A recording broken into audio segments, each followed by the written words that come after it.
시청자 여러분 안녕하십니까? 익산시정 뉴스입니다. 익산시가 농림축산식품부의 농촌협약 공모에 선정됐습니다. 이에 따라 하코마을과 장점마을을 비롯한 5개 농촌 지역에 5년간 750억 원을 들여 환경개선 시설과 주민복지회관을 건립할 계획입니다. 고령화와 인농 현상 등으로 경쟁력을 잃어가고 있는 농촌 지역. 정부는 농촌을 살리기 위해 지난 2019년 낙후된 농촌 지역을 활성화하는 농촌협약 사업을 시행했습니다. 29개 읍면동 중 15개 읍면이 농촌 지역인 익산시는 농촌협약 공모에 신청, 최종 선정됐습니다. 공모에 선정됨에 따라 하코마을과 장점마을, 낭산, 패석산 등 5곳은 5년간 430억 원이 투입돼 중장기 발전 계획과 실행 계획을 통한 지역 발전이 이뤄지게 됩니다. 시는 농촌 지역 주민 의견을 수렴해 대상지 5곳의 중심지에는 교육과 복지 서비스를 제공할 수 있는 다이로운 마을 지원 센터를 만들 예정입니다. 또한 농촌 지역 중심지에 위치한 센터로 쉽게 올 수 있도록 교통, 지간 선제 등 소프트웨어 시설을 마련할 계획입니다. 15개 읍면의 주민협의회와 작년부터 100회 이상의 직접 면담을 통해서 농촌 주민들이 원하는 사업이 무엇인가를 파악했고요. 또한 40여의 각 실과 행정협의회를 진행하여 기초생활시설, 편의시설 조성과 함께 농촌 공간 정비도 진행됩니다. 장기간 방치돼 우범지대화가 되는 등 골칫거리로 전락한 농촌 빈집 정비와 하코마을, 장점마을 환경정비에 320억 원이 투입됩니다. 시는 오는 12월까지 농식품부와 검토를 마치고 내년 3월 농촌 발전에 본격적으로 나설 방침입니다. 또 사업이 종료되는 5년 후 재공모를 통해 농촌 지역 중장기 발전에 나설 계획을 밝혔습니다.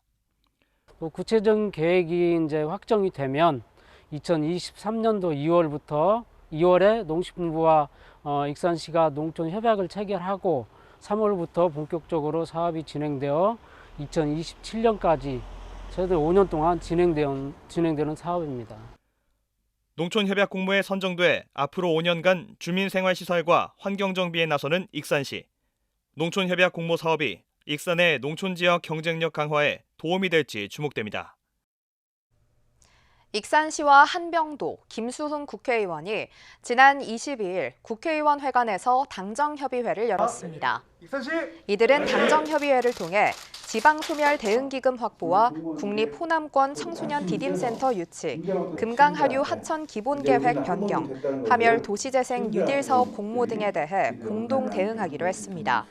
또 내년도 국가예산 확보에 있어서도 적극 협력하기로 했습니다. 익산시의 일자리 정책이 고용률 상승 효과를 보고 있다는 분석이 나왔습니다. 익산시는 일자리 정책 예산 투자로 고용률이 올랐다고 밝혔습니다. 시는 2019년 607억 원이었던 일자리 예산을 지난해 1,603억 원으로 늘린 결과 고용률은 63%로 지난해보다 1.8% 상승했고 실업률은 3%에서 1%로 낮아졌다고 분석했습니다. 시는 앞으로 지역 산업과 고용 현황을 분석해 지속적인 일자리 정책을 발굴할 예정입니다. 익산 쌀에 이어 원예 농산물도 기업 납품의 물꼬를 열었습니다. 지역 농민들이 재배한 원예 농산물 16개 품목이 하림 계열사인 HS푸드에 납품되는데요. 농식품 모델을 내세운 익산형 상생 일자리의 첫 번째 협력 사업이어서 주목됩니다. 익산 지역 원예 농산물이 기업에 납품됩니다. 이를 위해 익산시와 HS푸드, 농산물 출하회 등은 지난 20일 시청 상황실에서 원재료 공급 체계 구축 업무 협약을 맺었습니다. 하림 계열사인 HS푸드는 즉석밥과 영유아식을 만드는 업체로 아욱과 고추, 버섯, 대파 등 익산에서 재배되는 원예 농산물 16개 품목을 납품받습니다.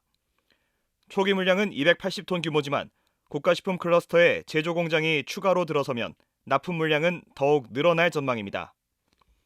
이걸 시작으로 해서 이제 저희가 더 큰 규모의 제조 시설을 만들게 되면은 거기서도 많이 활용할 것 같습니다.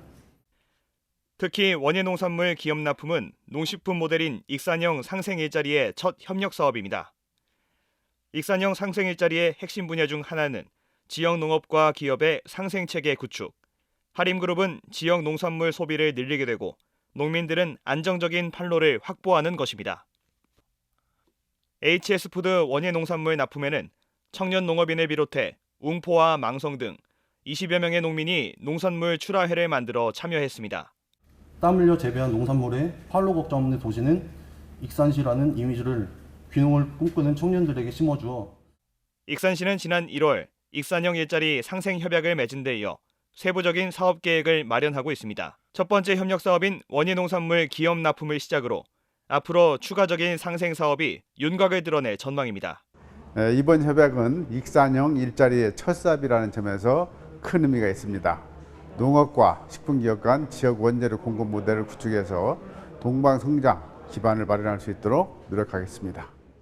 익산쌀은 전체 재배 물량의 21%인 24,000톤이 식품기업에 납품되면서 벼 생산 농가의 안정적인 판로가 어느 정도 확보된 상황.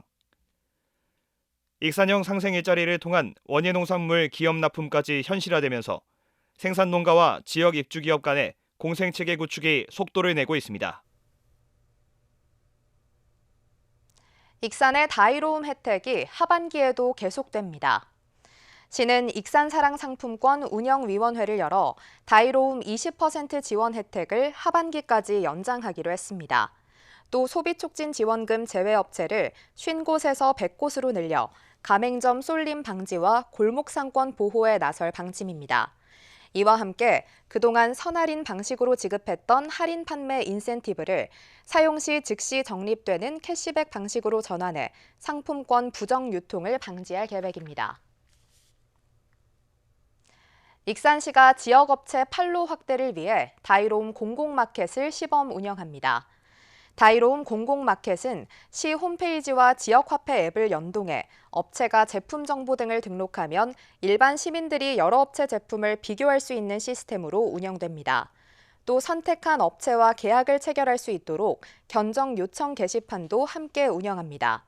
시는 오는 8월 말까지 시범 운영을 통해 문제점과 불편 사항을 확인하고 개선할 예정이라고 밝혔습니다. 부송 4지구 택지 개발이 12년 만에 첫 삽을 띱니다. 그동안 개발 계획이 변경되고 토지 보상 문제로 지지부진했는데요. 전북개발공사는 오는 2024년까지 공동주택과 단독주택을 포함해 총 1,671세대를 공급할 예정입니다. 지난 2011년부터 택지 개발이 추진된 익산 부송 4지구, 총 면적 29만 제곱미터의 부지 개발이 착공에 들어갑니다. 부송 4지구 개발 사업자인 전북개발공사는 지난 5월 27일 익산시로부터 환지계획 인가를 얻었습니다. 이로써 그간 답보 상태였던 인허가 절차가 마무리되면서 지작물 철거와 문화재 조사 등 본격적인 공사에 들어갑니다. 부송 4지구 도시개발 사업은 익산시 신재생자원센터 인근 주거와 생활환경 개선을 위한 사업으로 공동주택과 단독주택, 근린생활시설과 상업시설 등이 들어섭니다. 오는 2024년 준공되면 고가식품 클러스터의 배후 주거단지로 활용될 예정입니다. 부송 4지구는 그동안 여러 차례 중단과 추진이 반복돼 왔습니다. 지난 2017년 추진 당시에는 도도시계획 심의에서 부결돼 수정안을 제출하기까지 2년 가까이 시간이 걸렸습니다. 사업 시행사로 전북개발공사가 선정되자 이번에는 토지 소유자와 환지 절차를 놓고 논쟁이 벌어졌고 법원에 가처분을 신청하는 등 난항이 이어졌습니다. 사업이 시작됐어도 아직 모든 절차가 마무리된 것은 아닙니다. 환지 절차와 별도로 지작물 매입 절차가 남았기 때문입니다. 전북개발공사는 지작물 매입이 완료된 구역부터 순차적으로 철거 작업에 들어갈 방침이라고 밝혔습니다. 한 70% 이상은 됐다고 봐야 되고요. 바깥쪽에 이제 상가 건물 중에 좀 일부 안 된 것들이 있어서 그거는 좀 계속 협의 중에 있고요. 사업 추진 12년 만에 첫 삽을 뜨기 시작한 부송 4지구 택지 개발 사업. 계획대로 마무리될지 관심이 쏠리고 있습니다. 익산 마동을 비롯한 도심 하수관로가 정비됩니다. 익산시 상하수도 사업단은 오는 2025년까지 마동과 주현동, 동산동 등의 분류식 배수설비 설치 사업을 단계적으로 추진한다고 밝혔습니다. 이번 사업에는 국비 128억 원이 투입됩니다. 분류식 배수 설비는 하수와 빗물을 분리 처리하는 것으로 생활호수를 별도의 전용 오수관을 통해 하수 처리장으로 보내게 됩니다. 익산에 두 번째 수소차 충전소가 들어섭니다. 익산시는 지난 21일 한국가스기술공사, SK플러그하이버스, 익산여객 등이 참석한 가운데 수소버스 충전소 설치를 위한 업무 협약을 체결했습니다. 오는 2023년까지 목천동 익산여객 부지에 2호 충전소가 준공될 예정으로 하루 150대의 차량이 충전할 수 있습니다. 이는 2공단에 설치된 1호 충전소보다 2배 이상 큰 규모입니다. 익산 나바위 성지는 천주교 역사에 있어 의의가 깊은 곳으로 통하는데요. 이곳이 종교문화 관광지로 육성됩니다. 올해부터 성지문화체험관 설계 용역이 시작되고 내년 6월에 착공돼 2024년 완공되면 나바위 성당 주변에는 전시시설과 공연장, 연수시설 등이 마련됩니다. 익산 망성면에 있는 나바위 성지. 국가사적지로 한국인 최초의 사제인 김대건 신부가 지난 1845년 중국에서 사제 서품을 받고 조선에 첫 발을 내디딘 장소입니다. 천주교 역사에 있어 성지로 통하는 곳. 이곳이 종교문화 관광지로 육성됩니다. 천주교 전주교구가 민간자본 보조 사업을 신청했고 문화체육관광부와 전라북도가 보조금 교부를 결정하면서 예산 투입이 현실화됐습니다. 국도비 40억 원 등 모두 100억 원의 사업비가 투입됩니다. 지역의 대표적인 종교문화 관광지로 조성하고 생명 존중과 가치 회복의 기회와 더불어 관광 명소로서 지역 경제 활성화에 기여할 것으로 기대하고 있습니다. 앞으로 나바위 성지에는 성지문화체험관이 만들어질 계획입니다. 연면적 2,300제곱미터에 지상 2층 규모로 지어지며 전시시설과 공연장 등이 마련됩니다. 특히 천주교 성지인 만큼 연수관 시설이 만들어져 종교인과 방문객이 머물 수 있도록 유도할 방침입니다. 올해 하반기 기본 및 실시 설계 용역을 시작으로 내년 6월경 공사에 착수해서 24년까지 완공을 목표로 추진하고 있습니다. 익산시는 성지문화체험관 건립과 병행된 성지정비 사업을 별도로 진행합니다. 이미 김대건 신부가 조선으로 입국할 때 이용했던 라파엘홀을 복원한 데 이어 사업비 2억 3천만 원을 들여 야간 경관 조명 설치에 나섭니다. 또 야외 공연장 건립과 순례길 정비 사업도 벌이기로 했습니다. 4대 종교도시인 익산시. 김대건 신부의 최초 기착지라는 천주교의 독자적인 콘텐츠 활용이 본격화됐습니다. 익산 보석박물관이 실감형 콘텐츠를 도입한 스마트 전시 체험 공간으로 거듭납니다.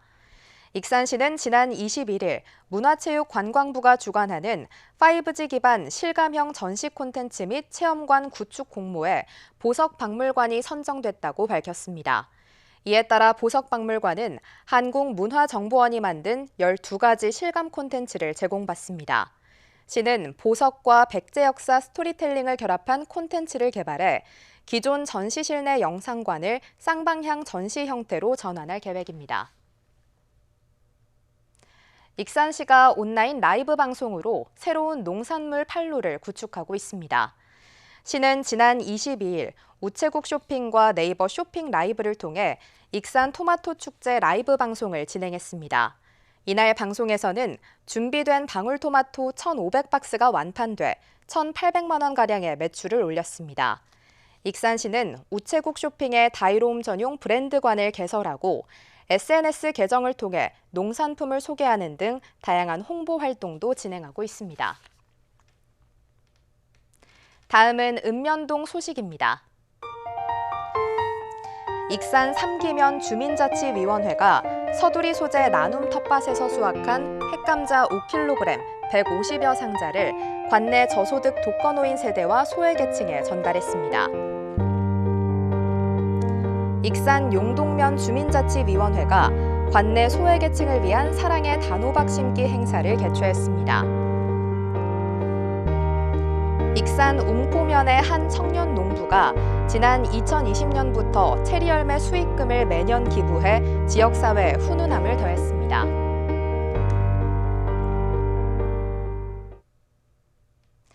이것으로 익산 시정 뉴스를 마칩니다. 시청해주신 여러분 고맙습니다.